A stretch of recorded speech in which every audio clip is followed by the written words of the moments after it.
Well, let's get straight down to it. We only have 30 minutes with Mr. Vinod Khosla, and I know you all want to hear from him. It's such a pleasure to have you here. Thank you for joining us all the way from Silicon Valley. Mr. Khosla, welcome. We're talking at a time when there is so much uncertainty, whether it is a war, with the cascading impact that we're seeing in the equity markets. Um, the bazooka from the US Fed is likely to be dialed down maybe faster than what everybody expected. I'm talking about the interest rate hikes.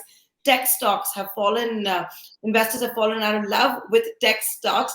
For all the founders, startup employees, everyone from the ecosystem, what's your advice to them? To write it out, what to do? Now, these are very important events, the war, especially the economy, the pandemic. One has to acknowledge they're real and they're short-term things to get through. But in the end, what entrepreneurship is about, what Unstoppable India should be about, is optimizing for 2030, in which case we have no idea what wars will or will not be on, what the interest rates will be, what the economy will be. There are constants we can work on that will make a huge difference to 2030. And I'm told you have a large audience, up to maybe 20,000 people. And 20 people out of that 20,000 can completely change India's position in the world and welfare in general. We've seen this over and over again. And that makes me pretty excited to be speaking to this audience and hopefully inciting, maybe instigating some of them to make the change they want to see happen.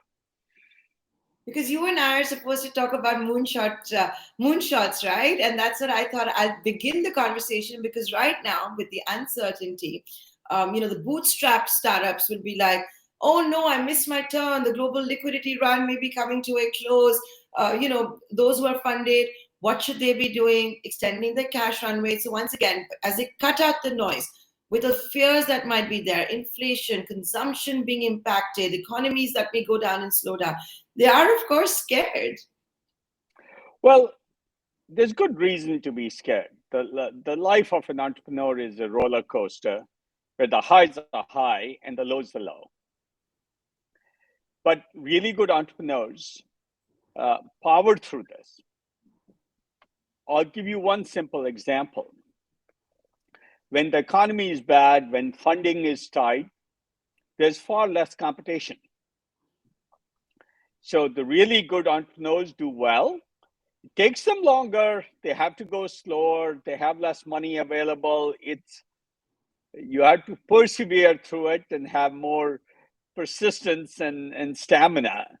But I don't think in the end it will affect the fundamental nature of the moonshot startups that can change India and have a large impact on the world. And both those are now possible, have always been possible, but I think this is a particularly good time for all that to happen. As they say, seize the moment, right? And that's what many of the entrepreneurs in the room and our audience members will want to do. Now, Mr. Khosla, can I ask you, what's got you excited these days? If I were to ask you, we know your views when it comes to healthcare and so many other sectors. For you, what's the moonshot thinking at the moment? Well, this is the exciting part. Almost every part of the economy is open for radical innovation. So it's always been open for incremental innovation, do something slightly better, a slightly better app, a slightly better commerce site. But I think the world has gotten to a place where every fundamental thing we work on is open to radical innovation. So across the board, if you look at it, climate is a big issue. I think of it as a major opportunity to improve efficiency in the economy. When you increase the carbon efficiency of the economy or use other resources than oil and gas, you're actually making yourself and your country more competitive. What we've learned with the Ukraine war is you're also making it more secure. because you're not dependent on large supplies of oil and other things from other parts of the world. So resource efficiency is both a national security thing, as well as a much more as well as part of building a much more competitive economy. Decarbonization and not being dependent on oil and gas, which have been the cause of more misery globally than almost any other item we know of. Maybe salt was such a factor a few hundred years ago when people fought wars over salt, but oil and gas has been a major problem, and we can't get off it overnight, but we can get off it over 10 years. And by 2030, which is sort of the target I think of today, fusion energy could make energy cheap and plentiful. If that happened, water would be cheap and plentiful. Agriculture would become different. So there's that. You know, in healthcare, what I realize is you can't train enough new doctors to have high quality services, especially specialists, whether they are gastroenterologists, oncologists, or psychiatrists. But you can have technology leverage what we have and make those much more broadly available at much cheaper price points. So it's one of those areas where cost and quality come together. Lower cost means higher quality and more accessibility. So I'm very optimistic about that. Construction suddenly open to entrepreneurs in very, very unusual ways with new materials. You know, it's always surprised me. There was a report recently that the world is using 100 billion tons of material a year. That's 15 tons per person on the planet. And if we could cut that down, what I call dematerializing society, could you make buildings much lighter with new materials, use less cement and less steel? One would make them cheaper and more accessible and less carbon footprint too at the same time, in a more sustainable way. So that's an opportunity. Crypto is very, very hot in India. India has an opportunity to really pioneer that whole area. So that's very exciting. Are you excited by Web3? Is because everybody's talking about it as the next big thing. So we know your views about healthcare. You've talked to us about sustainability.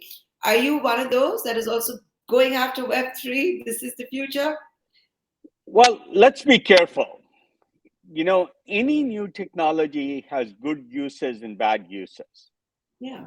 If crypto encourages terrorist funding or weapons trading or other illegal activities, it will be shut down by government. So I'm a fan of using the best of the blockchain and crypto and Web3 to create a world that's compliant with society's laws. So KYC and AML, two concepts against money laundering and knowing your customer, are very, very important concepts for the financial system. Crypto can be compatible with that or be incompatible. And I think once it becomes compatible, that part of the crypto world will grow rapidly and start to replace traditional pieces of traditional finance. It could enforce currencies the way India is also wanting to do. The Reserve Bank of India is, working on the digital rupee, for example. I know all the countries have to come out with it, but can that ever be a solution? So there are two different words. One is digital currencies, so it's done by the state, and so it's the digital rupee in the case of India. That has many useful purposes. But there is also great value in the blockchain. And there are different purposes. I believe there will be different currencies and different blockchains fundamentally for different purposes. So if you're doing video gaming, you need something very different than if you're dealing with billions of dollars of currency value. And so I do think you'll see both the Bitcoin and state currencies that India and China and others are looking at, and there will be other blockchains. Today we see things like Solana and others which serve a particular purpose. So I do expect we'll see many currencies, many digital currencies, and they will each have a purpose. But I do believe for rapid growth to happen, they have to be compliant with societal laws. Not necessarily societal control, but societal laws. So distributed control is a very important concept, but societal laws, I think the crypto world will have to be compatible with. You can't have it be used for drug trading or terrorism or other bad purposes.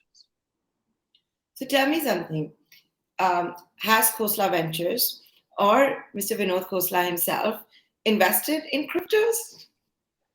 Well, we do invest, probably not as aggressively in the speculative side as some people do, but we do invest in things that serve a large social purpose. So I'll give you an example, and this is a 4-year-old example. We're building a telecom network in a distributed fashion. It's called the Helium Network, and they have the token related to the Helium Network. Individuals who contribute their access points, think of them as your Wi-Fi network at home, contributed to a national network, get tokens. That's a very good use for tokens, and we think we can offer network connections for devices at a 10th to 100th the price that AT&T can. And that's a very useful use of the crypto world, and the kinds of uses I think we'll see more and more of if we become compliant with societal rules and regulations. It's great to know what Vinod Khosla's views are when it comes to Web3 and cryptos. And before I jump ship, it was about cryptos, but do you have a metaverse avatar? I don't have a metaverse avatar, but let me say the following. I think there's a very important characteristic about the world of Web3 that is not understood broadly. If you look at a Facebook, there's a network effect. You mean Meta? I mean Meta. Yes, thank you for correcting me. There's a network effect. When you see Amazon, there's the network effect. The more the buyers, the more the sellers, you get a very virtuous cycle of increasing value to everybody as more people participate. Now that's been Web 2.0. In Web 3.0, tokens can take the side of one part of this network. So you can create these networks with tokens and create network effects without needing to compete in the same traditional way as you do in Web 2.0.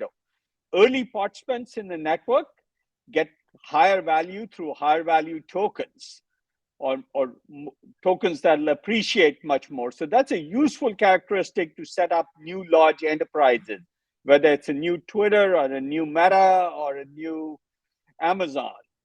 I think it's a beautiful opportunity to do very, very interesting things. There's also very low transaction costs.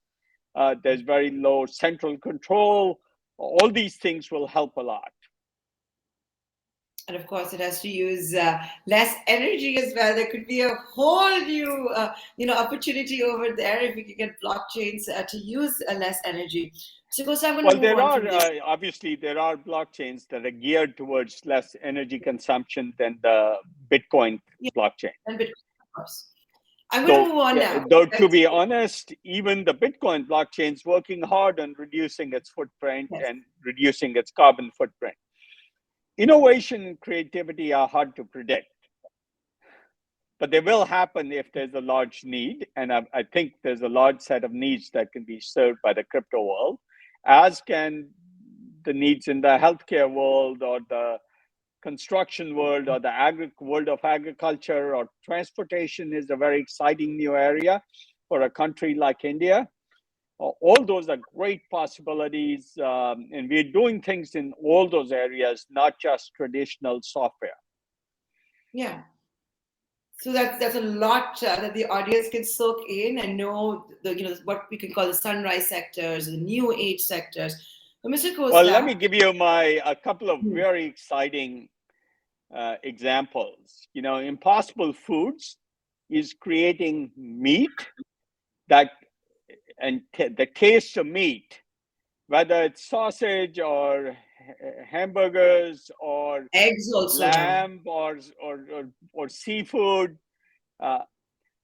Those kinds of technologies can now be done with 80 to 90% less land use. Land is always a scarce commodity, and 80 to 90% less water use. These are very exciting things because you can make the world's resources and India's resources go so much further. So there's food that can be done much more effectively than it's done today. Producing cattle and lamb and meat is hard and very land expensive and expensive otherwise. And they can be cheaper, smaller carbon footprint, less water footprint, and less land. That's very exciting.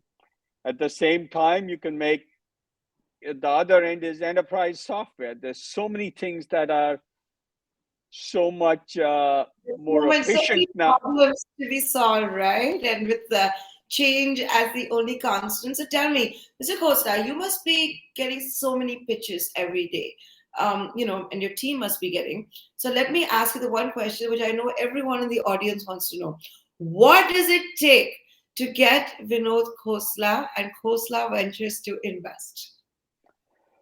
Well, what matters is addressing very large markets. So there's lots of plans we get that are very attractive businesses, but they aren't large enough for us. We want the really large, transformative businesses. We don't do business just for the sake of business because lots of other people do business ventures better than we do. What we do is when large technology breakthrough can change the paradigm in an area, whether it's in the blockchain world, like the helium example I gave you, or the nutrition world, a great portfolio company, Healthify Me out of India, doing extremely well. But they're using AI, which we haven't talked about much, to make nutritional service cost effective.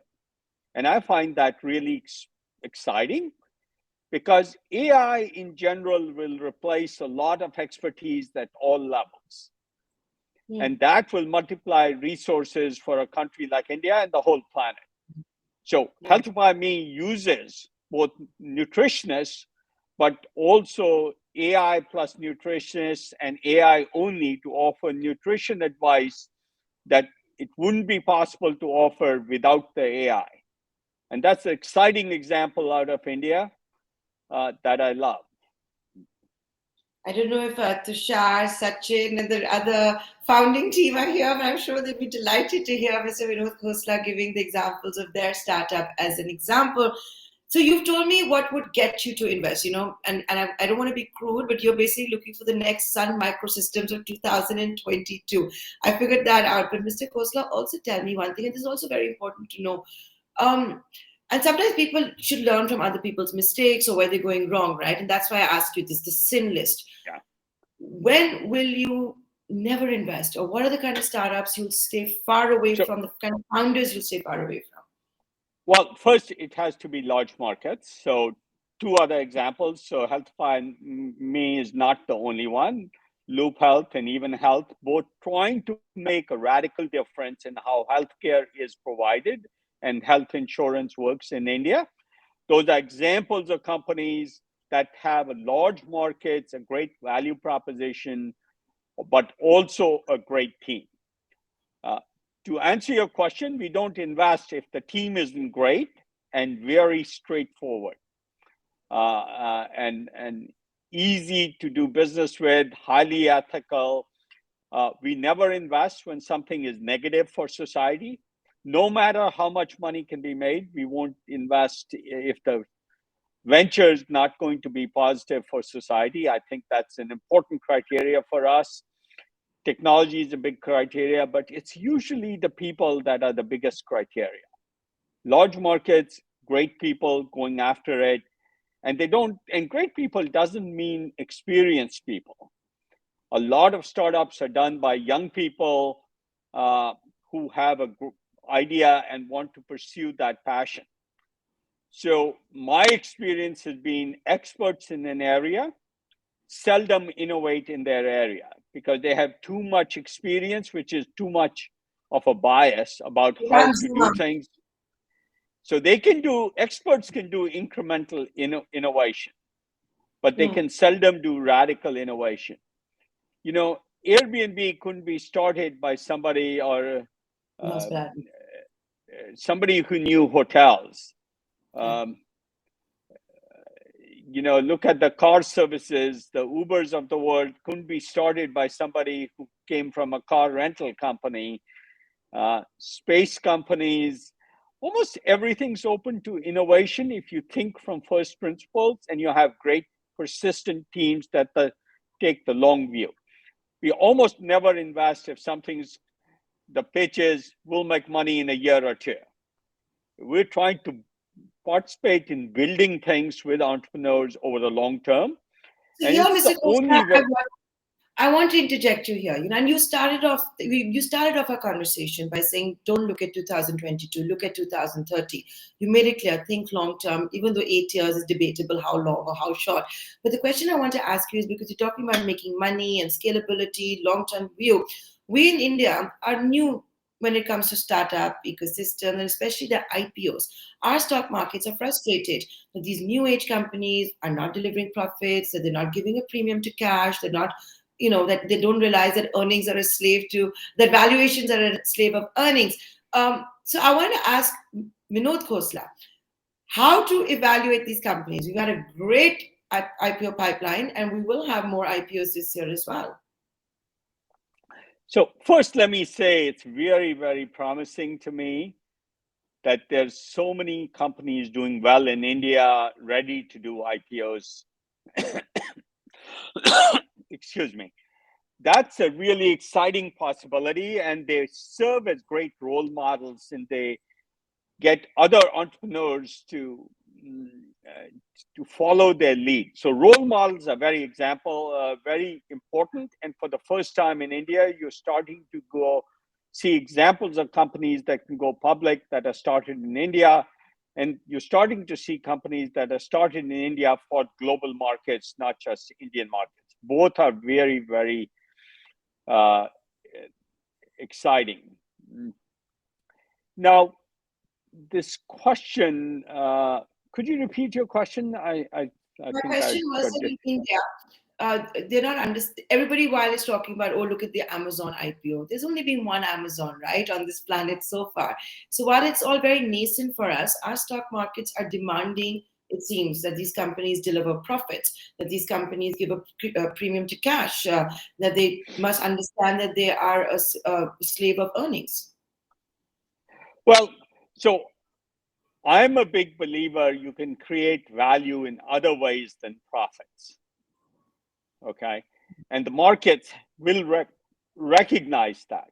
This is why you get the valuations you do. Foreign listings are always an opportunity if local markets don't appreciate the value you're creating. Creating value is different than creating profits. Long term, you have to create profits, but for a very, very long time, Amazon chose not to create profits. And let me tell you why. To me, a company creating profits is a company admitting they have no good investment opportunities.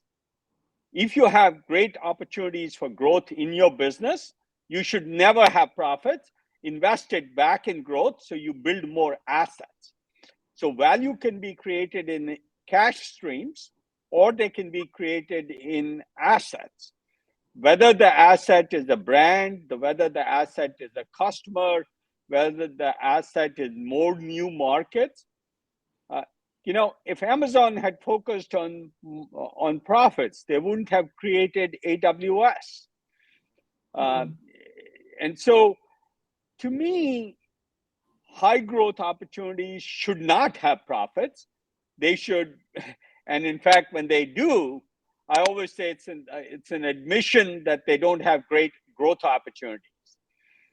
Now, at some point, you have to create profits or other assets. Real estate development would not be profits; they'd be assets. In crypto, there's a lot of assets to be created. Networks, for example, are a very valuable asset. So I think there's a balance between the 2 points of view, and there's a timeline difference.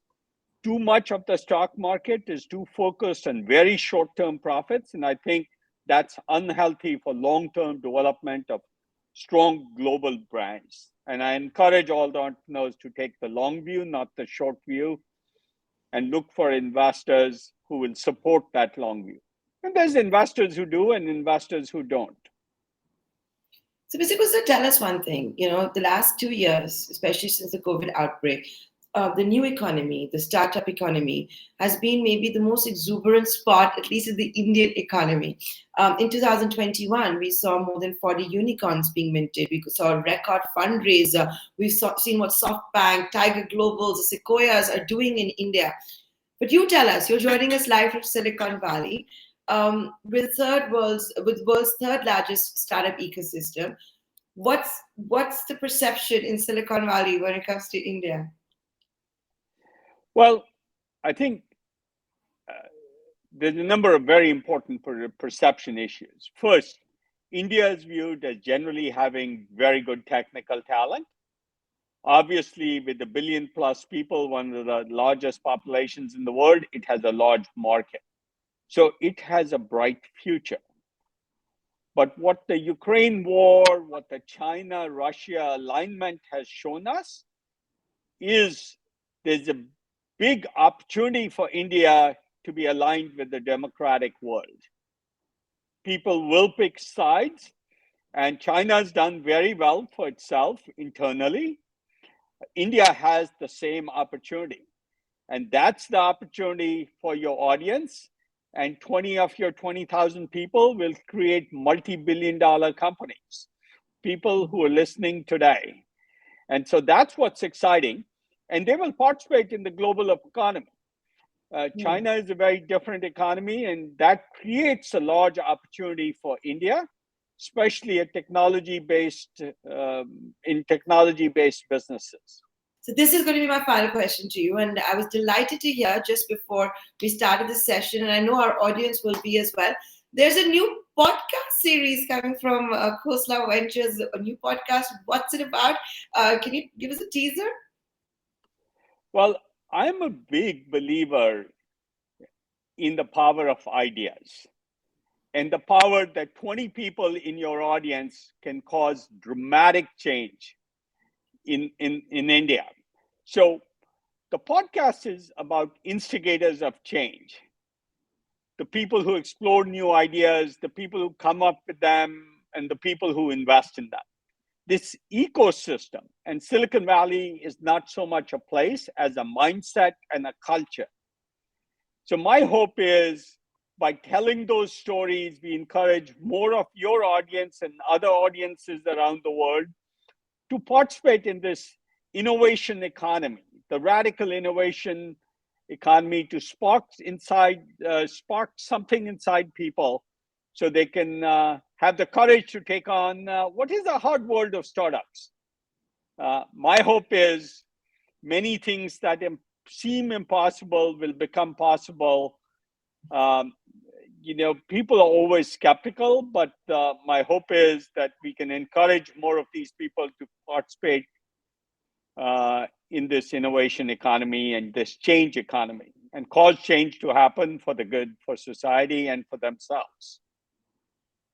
Well, here's hoping for that. You got an audience of more than 20,000, and I'm sure 20 of them will be able to do that. Just look at the kind of innovation that we've started seeing in India. Our entrepreneurs are not building just for India, they're building for the world. And I think that is what has really changed during the pandemic. Yeah, let me leave by saying, in your audience is somebody who'll start the next Google, the next Meta, the next Amazon, the next Uber.